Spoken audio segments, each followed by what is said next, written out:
ચાલો હા ચાલો. આ છે ધોરણ 9 ઓગસ્ટ 2024. ચાલો સાચા જવાબ આપજો બરાબર. પાકને જમીનમાંથી કેટલા પોષક તત્વો મળે છે? તો 13. ખરીફ પાકનો સમયગાળો જૂનથી ઓક્ટોબર. ખાલી જગ્યા પ્રકારની મધમાખી ઇટલીની છે? તો એપિસ મેલિફેરા. નીચેનામાંથી કયો ઘાસચારોનો પાક છે? બરસીમ. પછી બજાર ખાલી જગ્યાનું ઉત્પાદન મોટી પ્રાપ્ત કરવા માટે થાય છે? ઓસ્ટેટર્સ બરાબર ને? ઓએસ્ટર. ઓકે. જોખરું તથા ગાજર ઘાસ એ ખાલી જગ્યાનું ઉદાહરણ છે? પીક કે નીંદર? નીંદર એટલે પેલી જે નકામું વસ્તુ કે તે કામનું નહીં. હા ગાજર કામનું પણ ઘાસ નકામું એટલે નીંદર. ઘઉં તથા ચણાને એક સાથે ઉગાડવાની પદ્ધતિને ખાલી જગ્યા કહે છે? મિશ્ર પાક પદ્ધતિ. બંને સાથે એટલે મિશ્ર થઈ ગયું. પાકને હવામાંથી ખાલી જગ્યા પોષક તત્વો મળે છે? 2 કે 4?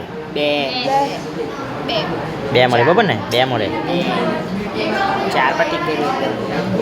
દુધાળા પશુઓના અયુક્તને રોગગ્રસ્ત યકૃતને રોગગ્રસ્ત કરતા અંત પરોપજીવી એ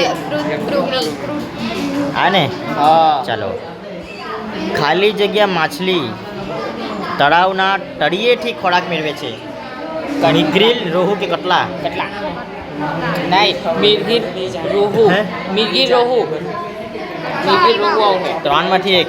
ચાલો કંઈ નહીં, એ તમે જોઈ લેજો બરાબર ને? હા વિધાન ખરા કે ખોટા? હરિત ક્રાંતિ એ દૂધના ખોટું. હરિત ક્રાંતિ શું જોડા? હરિત ક્રાંતિ તો પેલું લીલી ગાય બરાબર ને? નાઇટ્રોજન અને ફોસ્ફેટ એ સૂક્ષ્મ પોષક તત્વ છે? કેમ? એ તો પેલા ભારતનું દરિયાઈ મત્સ્ય સંસાધન ક્ષેત્રે 5,500 કિમી તો ખરું. અસીલ એ વિદેશી જાતની મરઘી છે? હું વાત કરે અસીમ. એસીમ છે ખોટું. એસીમ છે. ઝીંગા તથા મુસલ એ કવચીય માછલીઓ છે? કવચીય બરાબર. એ આપણે જોવાનું છે અહીંયા. નીચે આપેલા પોષક તત્વોનું લઘુ પોષક તત્વો તથા ગુરુ પોષક તત્વો વર્ગીકૃત. લઘુ આ નાઇટ્રોજન લઘુ કે ગુરુ?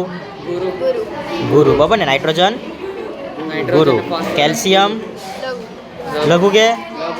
આ લઘુ. બોરેન લઘુ અને ફોસ્ફેટ ગુરુ બરાબર ને? ચાલો તમે જોઈ લેજો. નીચે આપેલા પાકને ખરીફ પાક તથા રવિ પાક. ઘઉં રવિ, મકાઈ ખરીફ, ડાંગર અને ચણા રવિ એટલે રવિવારે ઉગે તે નહીં, રવિ પાક એમ બરાબર ને? કાર્બોડિટ યુક્ત તથા પ્રોટીન યુક્ત. ચોખા કાર્બોડિટ, અડદ પ્રોટીન, મસૂર કાર્બોડિટ કે મસૂર પ્રોટીન ને મકાઈ કાર્બોડિટ આવે. ચાલો કંઈ નહીં, તમે જોઈ લેજો. સુદાન ઘાસ, ગોખરું, બરસીમ ને ગાજર ઘાસ ચારાના પાક તથા નીંદણમાં વર્ગીકૃત. પાક કે નીંદણ? પાક તથા નીંદણ. આ ગાજર ઘાસ તો નીંદણ બરાબર ને? બરસીમ ઘાસ ચારાના પાક બરાબર. ગોખરું અને સુદાન ઘાસ ચારા. આટલું જ આવ્યા કરવાનું કે હું? મીન પક્ષયુક્ત માછલી તથા કવચીય માછલી. મુલેટ, મુસલ.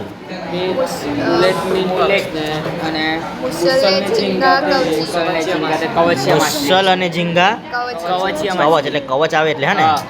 મુલેટ એટલે મીન અને આ એટલે મીન બરાબર ને? ચાલો સરસ.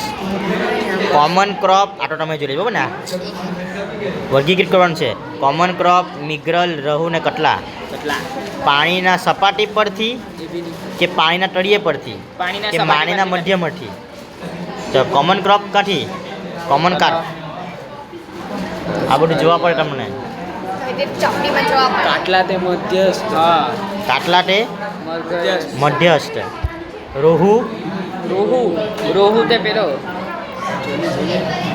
સપાટી જોવા પડે ચોપડીમાં. આવી જો મિગ્રલ અને કોમન ક્રોપ તળાવના તળિયા. મિગ્રલ અને કોમન ક્રોપ એ તળાવના તળિયા. ને રોહુ, આ રોહુ તળાવના પાણી, રોહુ તળાવના પાણીના મધ્યસ્થ, રોહુ મધ્યસ્થમાં આવશે. ને કટલા, કટલા એ સપાટી. સપાટી. જો પછી કરીએ કોમન ક્રોપ અને રાહુલ આ તળિયે, આ રોહુ, રોહુ મધ્યસ્થ, મધ્યસ્થ. બબર, અને આ કટલા સપાટી. આવી રીતે આવશે. આપેલ ગાયની જાત જર્સી, દેશી કે વિદેશી? જર્સી. વિદેશી. વિદેશી. બંધ થઈ ગયું કે હું?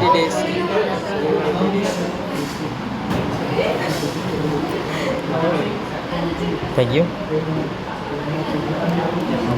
જર્સી તો વિદેશી બરાબર ને? હા. રાટી સિંધી, દેશી. દેશી. સહીવાલ, દેશી. બ્રાઉન સ્વીસ એટલે વિદેશી. વિદેશી. નામ જ આપેલા. નામ પરથી અલગ અલગ. ઘઉં રાઈ પાક જોડ પૈકી કઈ અંતરપાક ઉછેર પદ્ધતિ છે? અંતરપાક, આંતરપાક. ઘઉં રાઈ, બાજરી ચોળા, ઘઉં ચણા, સોયાબીન, મકાઈ, મગફળી, સૂર્યમુખી. ઘઉં ને રાઈ. ઓકે ચાલો તો આ રાખીએ બરાબર ને આપણે. પાક સુધારણા માટે ઈચ્છિત કૃષિકીય લાક્ષણિકતા કઈ છે?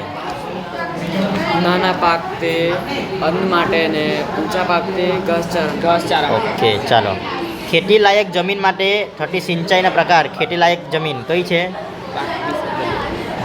જમીનનું કઈ જ આપેલું, સિંચાઈને જ આપેલું. ઓકે ચાલો. ટપક સિંચાઈ એ બધી જ છે. હવે આ નીચે આપેલ વસ્તુ અલગ પડતી વસ્તુ અલગ. કોખરું, ગાજર ઘાસ, મોઠા કે બાજરી? બાજરી. આટો પર ગાજર ઘાસ નીંદર કે નહીં? બાજરી પાક છે. આ ટીક કરવાનું તમારે, હા ને? હા. તમારે આ ટીક કરવાનું છે. બાજરી. સમજાઈ ગયું? હવે મિશ્ર પાક, પાકની ફેરબદલ, નદીના પાણીના ઉચકવાની પદ્ધતિ કે આંતરપાક પદ્ધતિ? નદીના પાણીના ઉછેર પદ્ધતિ. સરસ. ચણા, વટાણા, જુવાર કે મસૂર? જુવાર. ચણાની દાળ આવે, વટાણાની બી દાળ આવે, મસૂરની બી દાળ આવે, જુવારની દાળ આવતી નથી. મુલેટ, ભેટકી, પલ્સપોટ કે એ જ આવે કે? એસ્ટર. અનાવૃષ્ટિ, ક્ષારતા, કીટકો, વધુ પડતું પાણી? નહીં, નીચે આપેલું છે. કીટકો. એક વાક્ય કીટકો. એક વાક્યના શબ્દ. એક સ્વસ્થ પશુની 2 લાક્ષણિકતા જણાવો. સ્વસ્થ પશુની 2 લાક્ષણિકતા. સ્વસ્થ પશુ, કયા પશુને સ્વસ્થ કહેવાય? 2 સવાલ. એક વનસ્પતિ જાતને વિવિધ વિસ્તારોમાં વિવિધ આબોહવા ઉગાડી શકાય તે કયા પ્રકારનું લક્ષણ ગણાય? કઈ છે સર? એક વનસ્પતિ જાતને વિવિધ વિસ્તારોમાં વિવિધ આબોહવામાં ઉગાડી શકાય. એક જ વનસ્પતિ બધી અલગ અલગ જગ્યાએ ઉગાડી શકાય તે કયા પ્રકારનું લક્ષણ ગણાય? એક વનસ્પતિ બધી જગ્યાએ ઉગી શકે એમ.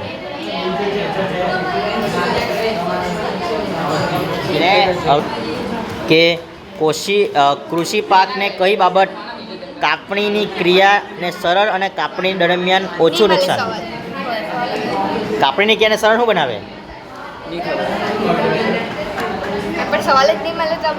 કઈ કૃષિ પદ્ધતિમાં માનવ સર્જિત રસાયણોનો ઉપયોગ કરવામાં આવતો હતો? કઈ આમાં શું આવશે? એપિસ મેલિફેરા. બરાબર. તફાવત છે ખરીફ અને રવિ પાક એટલે આવડશે બરાબર. બરાબર. આ બધા તફાવત જો તફાવત. સેન્દ્રિય ખાતર, રાસાયણિક ખાતર, ગુરુ પોષક તત્વ, લઘુ પોષક તત્વ, મિશ્ર પાક પદ્ધતિ, આંતરપાક પદ્ધતિ, મધમાખી ઉછેર, મરઘા પાલન, દરિયાઈ મત્સ્ય ઉછેર, આંતરરાષ્ટ્રીય મત્સ્ય ઉછેર. લાભ તથા ગેરલાભ જણાવો. મત્સ્ય પાલનના લાભ ને ગેરલાભ.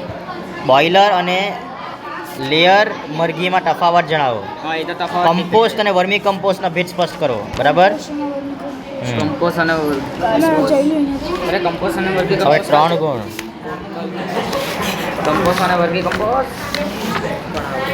ચલો હવે વિકલ્પ છે. વિકલ્પ. અનાજ સંગ્રહ માટે નિવારક અને નિયંત્રક પદ્ધતિમાં શાનો સમાવેશ? અનાજ સંગ્રહમાં ચોક્કસાઈપૂર્વક સફાઈ હોય, યોગ્ય ચૂકવણી બીજું હોય, તમામ આપેલી તમામ બધા દેશમાં ભૂખમારાથી લડવા માટે કયા પગલાં લેવા જોઈએ? ભૂખમારાથી પાક ઉત્પાદનમાં વધારો, સામાન્ય માણસ માટે ખાદ્ય પ્રપ્રિયતા, વ્યક્તિની ખોરાક ખરીદવાની ક્ષમતા કે આપેલ તમામ. નીંદણ પાકને અસર કરે છે કારણ કે તે પાકને ઉગતા પહેલાં ડામી દે છે, તે પાકની સાથે ઉગવામાં સ્પર્ધા કરે છે. બધું જ આવે હે ને? બધું જ આવે. આપેલ તમામ. ખેતીમાં રાસાયણિક ખાતરનો ઉપયોગ એ શાનું ઉદાહરણ છે? ખેતીમાં રાસાયણિક ખાતરનો ઉપયોગ. ખર્ચ વગર નહીં. ખર્ચ વગર નહીં આવે. ખેતીમાં રાસાયણિક ખાતરનો ઉપયોગ. રાસાયણિક ખાતર એટલે કયું ખાતર? કેમિકલ. હા, નથી. ઊંચા ખર્ચ ઉત્પાદન આપેલ પૈકી એક પણ નહીં. નજીવા ખર્ચમાં ઉત્પાદન. ઊંચા ઊંચા. ઊંચા ખર્ચ ઉત્પાદન. નેક્સ્ટ અસીલ અને લેઘોર્ન. મરઘાપાલન. મરઘા પાલન કે કાશે મરઘા પાલન આવડતું દે હું હે વેરી ગુડ. આપેલ બધા ટૂંકમાં જવાબ આપવાનું. પ્રકાશ નહીં મળે. અવધિ એટલે શું? સવાલ જ નહીં મળે. પ્રકાશ અવધિ પણ સવાલ જ નહીં મળે. જ્યારે પ્રકાશ ઓછો. અરે પાઠ જ નહીં ઓકે. મળે. છોડમાં રોગ પેદા કરતા પરિબળો કયા છે? જૈવિક અને અજૈવિક. જૈવિક અને અજૈવિક. સજીવોને શા માટે ખોરાકની જરૂર પડે છે? જીવવા. જીવવા માટે. ખબર? આપેલ જોડીમાં બંધ બેસતી ન હોય તેવી જોડ અલગ કરો. કાર્બન હવા, હાઇડ્રોજન પાણી, ક્લોરીન જમીન કે સલ્ફર હવા? સલ્ફર હવા. હવામાં સલ્ફર નહીં હોય ને? ચલો આ બધા જવાબ જોઈ લો. તમે સવાલ જોઈ લો. સેન્દ્રિય ખાતર અને રાસાયણિક ખાતરમાંથી કયું ખાતર જળ પ્રદૂષિત કરતું નથી? સેન્દ્રિય. હે? સેન્દ્રિય ખાતર. સેન્દ્રિય ને? રાસાયણિક તો પેલું કરે બરાબર ને? શા માટે? કુદરતી વસ્તુ. કેમ કે તે કુદરતી વસ્તુ હોય છે બરાબર ને? એમાં પ્રાણી પશુના અવશેષોથી બનેલો હોય છે બરાબર ને? એવું જ આવે ને? ચાલો નેક્સ્ટ. પશુના નિવાસ સ્થાનનું ભોંયતળિયું ઢોળવવાવાળું હોવું જોઈએ જેથી સફાઈ સરળતાથી થઈ શકે. ખરું કે ખરું? રાસાયણિક ખાતર જમીનની પાણી સંગ્રહની ક્ષમતા વધારે છે. ખોટું. ખોટું. સાહીવાલ અને રાટી સિંધી એ વિદેશ મત્સ્ય સંવર્ધન માટે સારી ગુણવત્તાના ડંભી અપર્યાપ્ત એક ગંભીર સમસ્યા છે. ખોટું. એક જ ખોટું આવ્યું કે હું? વિવિધ આનુવાંશિક લક્ષણોવાળી વનસ્પતિમાં સંકરણ કરવાની પદ્ધતિને સંકરણ વિધ કહે છે. હા. ખરું કે ખરું? ચાલ.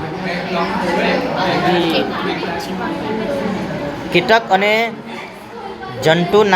જંતુઓ પાકને કેટલા પ્રકારે આક્રમણ કરે છે? કેટલા પ્રકારે? કેટલા પ્રકારે આક્રમણ કરે છે? 3 પ્રકાર. હે? 3 પ્રકાર. તેની અસર વિશે સમજાવો. લાંબા ગાળે રાસાયણિક ખાતર કરતાં સેન્દ્રિય ખાતરનો ઉપયોગ વધુ લાભદાયક છે. આ તો આવડશે બરાબર ને? પાકનો સંગ્રહ કરતાં પહેલાં તેમાં ભોજન પ્રમાણ તપાસવું, ભેજનું પ્રમાણ તપાસવું શા માટે આવશ્યક છે? પશુપાલનની જરૂરિયાત વિશે ચર્ચા કરવા આવડશે ને? કારણ નીંદણ પાક માટે નુકસાનકારક છે. બધું આપણને ખબર જ છે બરાબર. અહીંયા આપણું પૂરું થાય છે. એ બાકી છે હજી. કેટલું બધું યાર. આપેલ ચિત્ર પરથી પાક ઉછેર પદ્ધતિ આ તો નહીં છે. બરાબર. તમે ખાલી આ જોઈ લો બધા. આ પ્રકારનું આ ઇકો ક્લબ. એવું બધું તો કંઈ મળે જ નહીં. આ આપેલ કોઠામાં ખાલી જગ્યા પાક, પોષક તત્વો અને પાકનું નામ. ખાલી જગ્યા કાર્બોડિટ ખાલી જગ્યા. બરાબર ને? આ તમારે જોઈ લેવાનું. આ પ્રમાણે પણ પરીક્ષામાં પૂછાઈ શકે બોર્ડ એક્ઝામમાં. અમારે થોડી પૈસા. ઓકે ચાલો આપણે વિડીયો અહીંયા પૂરું કરીએ.